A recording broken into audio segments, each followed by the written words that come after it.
Le réseau national des missions emploi, acteur de l'emploi sur l'ensemble du territoire, présente Sud Radio, coup de main pour l'emploi. On va encore parler d'un beau métier ce matin, le métier de boucher avec l'École nationale supérieure des métiers de la viande. On est avec son responsable de formation qualifiante. Bonjour Laurent Courte.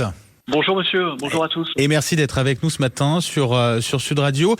Vous, ce que vous vouliez dire ce matin très clairement, c'est que pour trouver un emploi, la meilleure façon de trouver un emploi, c'est d'abord de bien construire son projet, c'est ça? Oui, tout à fait. Je voulais aborder avec vous ce matin quelquefois l'opposition qu'on a entre l'emploi, rechercher un emploi. On est quelquefois un petit peu perdu. Et j'ai constaté que la meilleure réponse à la quête d'un emploi, c'était d'abord de se construire un projet professionnel à soi qui vous permettrait d'acquérir un métier. Et le métier, en fait, que vous allez choisir, eh bien, vous permettra d'avoir tous les emplois. Et à ce titre, je définirais le métier comme quelque chose qui doit être à forte valeur ajoutée, c'est-à-dire quand vous faites quelque chose, eh bien ça a une vraie valeur. Également un métier qui n'est non délocalisable, qu'on va pas vous dire un matin, eh bien vous devez soit partir dans un autre pays pour exercer votre métier. Et enfin, ce métier ne doit pas être remplacé à moyen terme ou à court terme par une machine, comme on dit actuellement, une intelligence artificielle. Eh bien la réponse, c'est la boucherie, mais il y a d'autres métiers puisque la boucherie. Mais c'est un bon exemple, ouais. C'est l'exemple qui correspond bien à ces trois critères: non délocalisable, non remplaçable par une machine et à forte valeur ajoutée.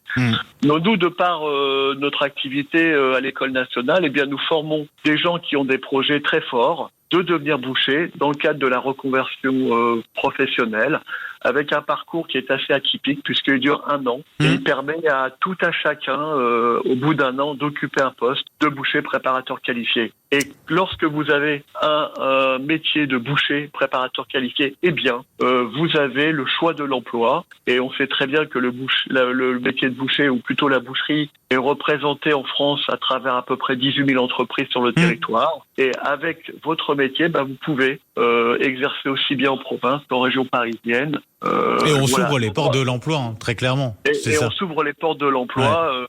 On est sollicité toutes les semaines, quotidiennement, même par des chefs d'entreprise qui cherchent du personnel qualifié. Et tous nos dispositifs de formation qui sont innovants pour plusieurs raisons. C'est 100% de formation opérationnelle, que de la formation technique, quelques enseignements contextualisés pour que les gens connaissent les destinations culinaires sans trop rentrer dans le détail par rapport aux morceaux qu'ils commercialisent. Oui. Et donc, on a un taux d'employabilité qui est de 100%, avec des possibilités d'aller un peu plus loin, parce que quand on se forme à la reconversion, il y a les premières étapes, mais il y en a plein d'autres. Il y en a où on peut aller en brevet professionnel, en licence professionnelle, qui permet d'aborder le métier aussi bien du côté technique, qui est de toute manière un fondement incontournable. Formation payante, comment ça se passe à ce niveau-là, Laurent Courte? Alors, les formations, tout d'abord, l'École nationale et l'École de la branche professionnelle de la boucherie, représentée par la CFBCT, et depuis de nombreuses années, historiquement, depuis de très très nombreuses années, la formation a été un point cardinal de la Confédération, et à ce titre, le financement des formations sont assurés par les cotisations des boucheries au titre de la formation professionnelle. Ça veut dire que quelqu'un qui vient à l'École nationale aura non seulement le financement du parcours de formation, mais aussi une rémunération dans le cadre de son parcours de formation. Et voilà qui est dit. Laurent Courte, merci d'avoir été avec nous ce matin sur Sud Radio, responsable formation qualifiante, je le rappelle, donc à l'École nationale supérieure des métiers de la viande. Merci à vous, bonne journée. Merci beaucoup. Sud Radio, coup de main pour l'emploi. Vous a été présenté par le réseau national des missions emploi, acteur de l'emploi sur l'ensemble du territoire.